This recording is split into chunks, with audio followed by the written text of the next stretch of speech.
Salut à tous, ici Michael, j'espère que vous allez bien. On se retrouve aujourd'hui pour une nouvelle vidéo consacrée au logiciel Blender. Aujourd'hui, on va voir comment réaliser le petit circuit que vous avez sous les yeux avec un objet qui va suivre le chemin au centre de ce circuit. Donc ça va nous permettre de voir la modélisation par courbe assez basique, mais c'est très important d'apprendre à bien manipuler les courbes, à rajouter de la topologie, à le convertir en mèche, inversement pour revenir sur une courbe, et pour faire suivre à une voiture, ou un petit objet en l'occurrence, une courbe avec nos contraintes et l'animer à l'infini. Ok, donc on va voir tout ça aujourd'hui. Je vais créer, hop là, un nouveau fichier Blender.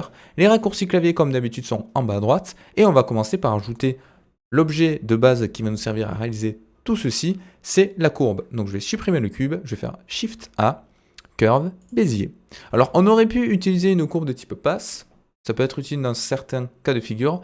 Moi, j'aime bien manipuler les courbes de Bézier parce que c'est ce qu'on utilise dans la globalité et ça vous force un petit peu à manipuler les poignées. Parce que quand on passe à monter édition sur une courbe, on n'a pas des points, des arêtes et des faces parce que c'est pas vraiment une topologie à proprement parler, ce n'est pas un maillage, mais on a uniquement des points de contrôle qui vont posséder des poignées et ces poignées, ce sont des sortes de tangentes que l'on peut manipuler avec des déplacements, soit avec G, soit avec R, soit avec S.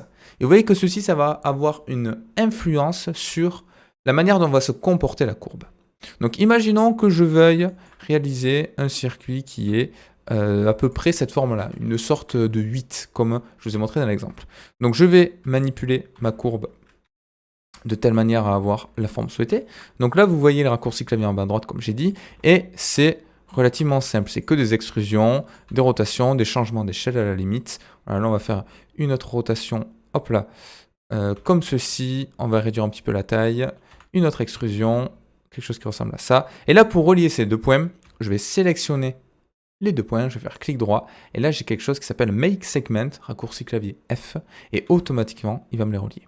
Alors c'est possible que vous ayez des petits soucis au niveau des intersections, il vous suffit ensuite de remanipuler les courbes pour avoir vraiment quelque chose comme vous le souhaitez. Donc là je vais décaler peut-être un petit peu ça pour avoir quelque chose d'un petit peu plus arrondi. Là vous voyez c'est un petit peu trop brut, donc je vais changer un petit peu l'échelle, je vais les décaler, voilà. Et là on est pas mal, ok? Donc pour tout ce qui est le pont du milieu, on le verra par la suite. Donc je vais passer, hop là, en mode object, et là on a un petit souci. On n'a pas assez de définition tout le long de ma courbe. On a plein de subdivisions qui sont visibles. Ça vient de la résolution. Je peux passer à un Object Data Properties. Par défaut, Resolution Preview, on est à 12, donc c'est pas top. Je vais aller à 60, et là on a quelque chose qui est beaucoup plus lisse. Donc une fois que j'ai ceci, là vous voyez cet angle il me plaît pas. Il me plaît pas, donc je peux le bouger un petit peu. Oula, j'ai fait une petite rotation.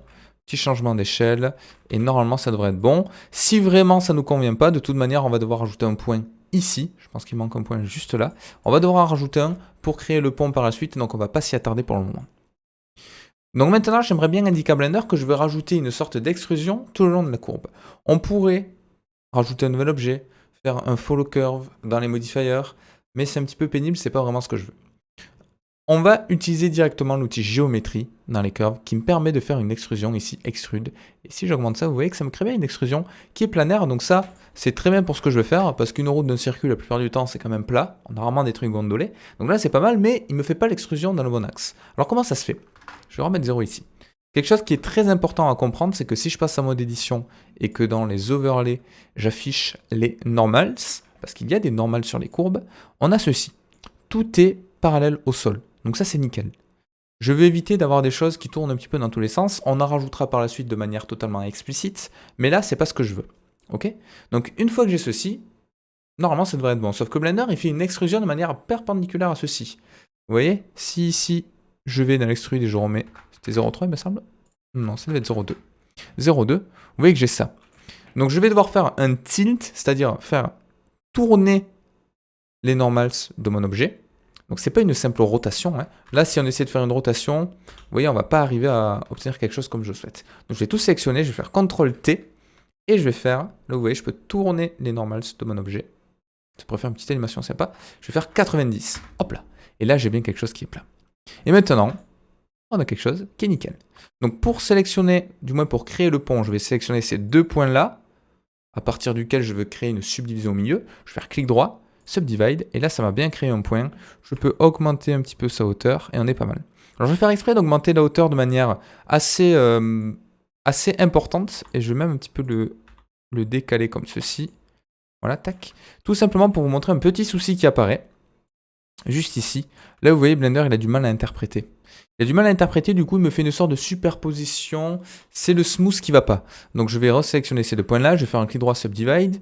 Lui, je vais l'abaisser un petit peu. Donc, je vais mettre 0 en Z directement. Voilà, je vais un petit peu le décaler. Comme ceci. Pour avoir la forme comme je le souhaite. Là, j'ai mon pont. Nickel. Et j'ai toujours potentiellement des problèmes ici, là. Ça vient tout simplement de mon smooth qui est juste là. Alors, en le commentant, vous voyez, ça peut automatiquement corriger les soucis d'affichage. Mais sinon, dans le twist méthode, on en a plusieurs. On a du tangente, on a du minimum. Moi, je vais mettre du Z up et automatiquement, en théorie, il devrait corriger tous les petits problèmes. Et rien ne m'empêche après coup de rajouter un petit peu de smooth ou de repasser en minimum. Et vous voyez, avec le smooth, je vais pouvoir corriger le problème qui est ici. Alors là, c'est peut-être un problème encore plus conséquent. Ça vient tout simplement de cette poignée qui n'est pas assez étirée. Hop là. Et là, on a ça. Et sachez que par défaut, voilà, là, on le voit très bien. Sans smooth, on a un léger changement de topologie juste ici, qui n'est pas forcément visible dans mon exemple, mais en fonction de ce que vous avez fait sur votre scène, vous pouvez potentiellement avoir des décalages plus importants. Donc, soit on augmente le smooth ici, vous voyez, soit je passe en Z-up et automatiquement, il devrait me faire quelque chose de correct. Et là, on est pas mal. Alors, ce que je vous disais, c'était que le twist, ça permettait par exemple de faire des choses comme ça. Donc on pourrait très bien avoir une voiture qui tourne, on pourrait même également faire des loopings, on pourrait faire plein de choses. Je vous laisse faire ce que vous voulez. Ok?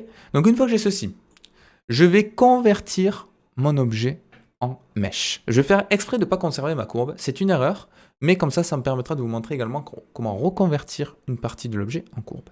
Donc je vais faire Object, Convert, Mesh. Alors je dis que c'est une erreur parce qu'en principe, on essaie de garder toujours, de manière non destructive, tous les objets qui nous ont permis d'arriver à la modélisation finale. Et là, je fais exprès de détruire un petit peu tout ça. Donc j'ai tout ceci, c'est très bien. Je vais faire tout sélectionner. Je peux faire une extrusion vers le bas ou utiliser un Solidify, comme vous voulez. Donc moi, je vais faire une extrusion vers le bas. Je vais faire clic droit, Sheet Smooth. Je vais aller dans les Modifier Properties et je vais rajouter un Edge Split. Et là, j'ai ceci. J'ai bien du coup ma route qui a été modélisée en partie. Là vous voyez on a quelque chose qui est assez resserré mais c'est bon, il n'y a rien qui se chevauche. Et maintenant je peux avec CTRL R faire deux découpes comme ceci. Vous voyez que mes découpes automatiquement elles vont se faire au milieu. Donc moi ce que je vais faire c'est que je vais faire en premier CTRL R que je vais mettre à une largeur de 0,85. Vous le voyez en haut à gauche. Juste ici sur le Edge Slide à la place du Edit Mode. Vous allez voir si je fais CTRL R. J'ai une valeur qui passe à 0,6, 0,8. Donc je vais faire du 0,85 de ce côté. J'aimerais faire pareil de l'autre. Voilà, je le fais à peu près moins 0,85. Alors ça, c'est pas tout à fait précis parce que du coup, j'ai pas le même ratio qui s'est effectué. Donc avec un double G, je peux le positionner un petit peu là où c'était d'habitude. Et là, on est pas mal. Et je peux par exemple sélectionner ces deux parties-là, faire un Alt-E et un Individual Faces. Non, pas un Individual Faces, un Along Normals, pardon. Voilà, et comme ça je peux rajouter une légère bordure, ça vient rajouter un petit détail qui est sympa. Et également je peux creuser le milieu de mon objet, donc je vais faire pareil, un CTRL R, alors je ne vais même pas faire un CTRL R, je vais faire autrement, je vais sélectionner avec Alt tout l'intérieur ici de mon trajet, j'appuie sur I, et vous voyez le I ça va me permet d'insérer une face à l'intérieur. Alors si je fais double I, ça va me insérer individuellement, donc si je rappuie sur I, ça me le fait tout le long de mon trajet, je peux aller par exemple ici, et là pareil, je vais faire Alt-E, Long Normals, et je vais faire quelque chose qui ressemble à ça. Et là, on est pas mal. Donc, on a des petits soucis. Non, je croyais qu'on avait des petits soucis d'affichage, c'est la grille qu'il y a dessous. Donc là, c'est cool. Ok. Une fois que j'ai ceci, j'aimerais faire en sorte que la voiture suive un petit peu tout ce trajet. Sauf que pour ça, on va utiliser un follow curve. Je vais vous montrer un petit peu les défauts de cette technique, ou une contrainte follow pass. Sauf que j'ai besoin d'une courbe. Parce que là, je vais rajouter mon véhicule. Donc, on va dire que c'est ceci. Voilà, c'est une magnifique voiture. Vous l'avez reconnu.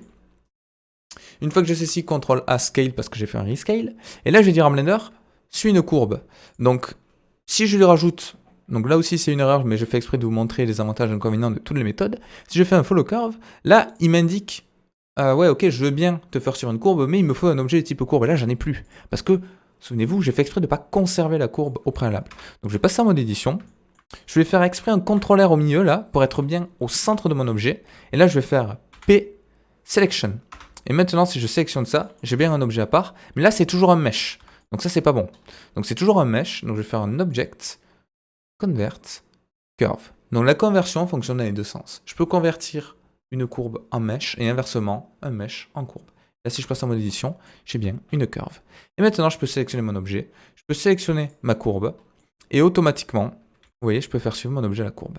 Alors pourquoi j'aime pas trop cette méthode? Parce qu'elle va déformer votre objet.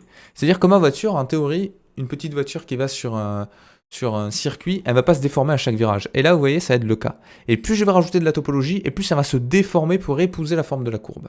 Donc du coup, c'est pas cette technique-là qu'on va utiliser, mais on va plutôt aller dans les contraintes, juste ici, Object Constraint, et je vais rajouter un Follow Path qui est juste là, et je vais sélectionner mon Bezier Curve. Et automatiquement, si je fais en théorie, hop là, alors des fois il faut refresh un petit peu l'interface qui a du mal à se mettre à jour. Si je fais un Animate Path, automatiquement vous voyez que j'ai une animation. Alors j'ai une animation mais il y a un petit souci. Je peux toucher au offset ici pour voir un petit peu comment ça se comporte. On a un petit souci qui est le suivant, c'est que j'ai pas cliqué Follow Curve. Du coup il va bien suivre ma courbe en termes de position mais pas en termes d'orientation. Si je fais un Follow Curve, vous voyez que là l'orientation est bonne. Alors il y a un petit 90 degrés, je pourrais m'embêter à changer ici le Y, moins Y, le X pardon, pour que ce soit le bon axe. Sinon je peux passer en mode édition et faire une rotation de 90 degrés. Mais normalement la X et moins X va fonctionner totalement sur mon objet. Et là vous voyez, il va bien suivre toute la courbe. Alors le fait d'appuyer sur Animate Path, ça va m'animer voilà, un cycle continu tout autour de mon objet. Et vous voyez que l'avantage, vu que ça va suivre la courbe avec son twist, donc c'est normal, je pourrais très bien faire tourner ma voiture pour rouler à l'envers, je pourrais faire des loopings comme j'ai dit tout à l'heure, c'est vraiment totalement souple. Et voilà, et donc là on a notre animation. Donc en théorie, on essaie de ne pas appliquer la curve, contrairement à ce que j'ai fait, parce que ça nous permet de manière procédurale d'éditer un petit peu toutes les courbes et voir comment réagit mon objet par-dessus. D'accord? Là je pourrais très bien sélectionner cette courbe-là, passer en mode édition, ici vous voyez, augmenter un petit peu ça, et là vous allez voir que hop là, on voit directement que j'ai une nouvelle animation. Voilà, donc c'est vraiment comme vous le souhaitez, c'est pour ça qu'en théorie, on n'applique pas la courbe et on fait le modèle à la fin. Donc voilà, c'est tout pour aujourd'hui. Si vous voulez obtenir un petit peu le résultat qu'on avait hop là, sur mon exemple au début, on va le faire très rapidement. Donc je vais passer en mode preview, je vais sélectionner ça, je vais faire des matériaux assez pâles pour donner un effet un petit peu de plastique. J'avais fait quoi? J'avais fait un vert, je sais plus ce que j'avais fait, ou un bleu comme ça. Le sol, ça va être un blanc cassé, voilà, comme ceci. Et la voiture, on va faire un truc en rouge. Voilà, très bien. Et donc, on a bien notre circuit. Je vais rajouter de l'ambient occlusion qui va rajouter une sorte d'ombre. Et voilà, et on a fini ce que je voulais vous montrer. Alors si vous voulez augmenter un petit peu la hauteur de l'objet, de celui-là, si je fais un GZ, automatiquement, vous voyez, ça va être appliqué. Pas besoin de passer en mode édition pour décaler tous les polygones. Il prend bien en compte toutes mes positions. C'est juste qu'en plus de ça, il va faire suivre en permanence l'objet. Alors si ça fait une coupure au niveau de la boucle, vous avez vu là de l'animation, c'est parce que j'ai seulement 250 frames. Mais si je mets des frames à 5000, voilà, ça va être totalement infini et ça ne s'arrêtera jamais. Du moins, ça s'arrêtera à la frame 5000. Donc ça vous permet d'avoir des animations beaucoup plus longues. Sinon, donc là j'ai utilisé le Animate Path, ça le fait tout seul. Mais sinon, vous pouvez utiliser directement les keyframes avec l'offset et vous pouvez le faire à la main. Donc voilà, c'est tout pour aujourd'hui. J'espère que ça vous aura plu. N'hésitez pas, donc vous pouvez faire des petits trucs sympas. Peut-être que je ferai un petit rendu avec une petite locomotive en bois, avec très low poly, des sapins, un joli focus et tout du depth of field. Et on pourra obtenir des choses vraiment sympas avec un motion blur et tout. Donc n'hésitez pas à me dire si ça vous a plu, à poser vos questions directement sur le Discord ou en commentaire. Je lis tous les commentaires, mais pour répondre à tout le monde, vous imaginez même pas le temps que ça devrait prendre, donc je les lis tous, je réponds pas à tous, je suis désolé, mais je les lis. Donc voilà, j'espère que ça vous aura plu, et je vous dis à très très vite pour une prochaine vidéo sur Blender.